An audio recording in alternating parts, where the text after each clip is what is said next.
of uncertainty. The first time I met our next speaker was at a team get-together, a retreat. I could immediately tell that she was poised, she was a worker, and very focused in every single thing that she did. She's a busy mom of two, Whitney and Weston, wife to Matt, whose life looked perfect from the outside, until she started getting a prompting, a call, if you will, and the stars aligned for her. To share her journey, please help me welcome 7-star diamond from Canada, Erinn Yakabuski. Welcome, Erinn. Great to have you here with us. How are you? Hi, Arno. Thank you so much for having me.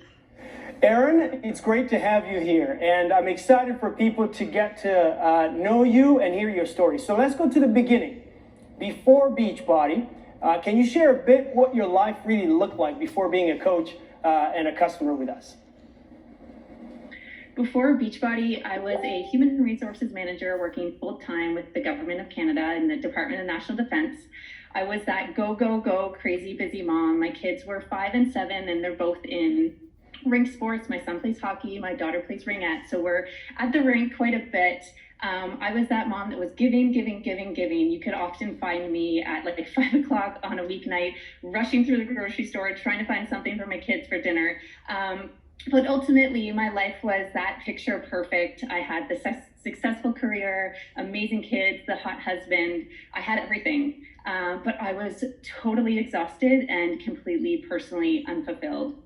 I'd always been a bit of a perfectionist and a rule follower, and as a parent, I really struggled with society's view of like that perfect family and giving my kids a perfect childhood and having perfect memories. And it really led to me completely losing myself through motherhood and like that pressure of trying to keep up. Well, it's something that I know a lot of people can relate to. So I wanted to talk about in a life that's already so busy, what motivated you to add something else to the shelf and become a coach? My sisters and my mom were all doing a challenge group, 80-day obsession, and ultimately I just decided to join them simply because I didn't want to be left out.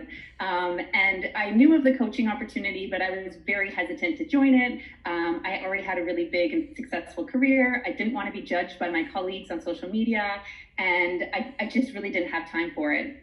My sister, on the other hand, was a perfect candidate. She had an amazing physical transformation. She was super outgoing, was looking for a career. So I totally convinced her to become a coach. I'm the kind of person that would rather convince somebody else to do something than admit that I actually wanted to do it myself. But I had this like tug on my heart, and I had this whisper in my soul that I was meant for more. And it was something that I simply, I was just drawn to and I couldn't ignore. And honestly, it was through my transformation that ultimately wasn't a total physical transformation, but for me was more a mental transformation. I found my confidence through these programs. These programs let me step into the woman I was meant to be.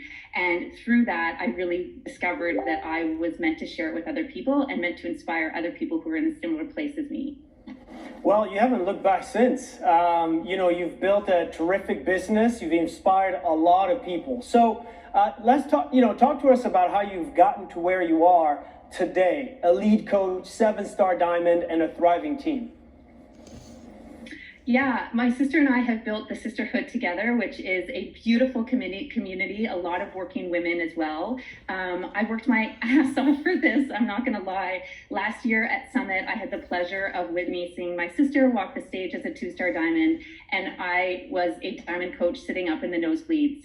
And I'm not going to lie, after myself, who was working full time, fitting this in as whenever I could for a year, I sat in those nosebleeds and I was pissed off. I felt like I'd worked my ass off and that everybody in the whole stadium should know who I was. But I left there with a fire, and I knew that I could make something of this. And I knew that if I was going to put myself into this, I was going to do it well. So from there, I did a very thorough audit of my time. I got real with myself and my priorities and what I really wanted from this business.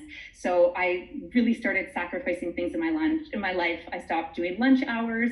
I stopped doing late nights with my husband. And I really identified my working hours in this business. And I had the discipline to stick to those working hours like I did in my day job.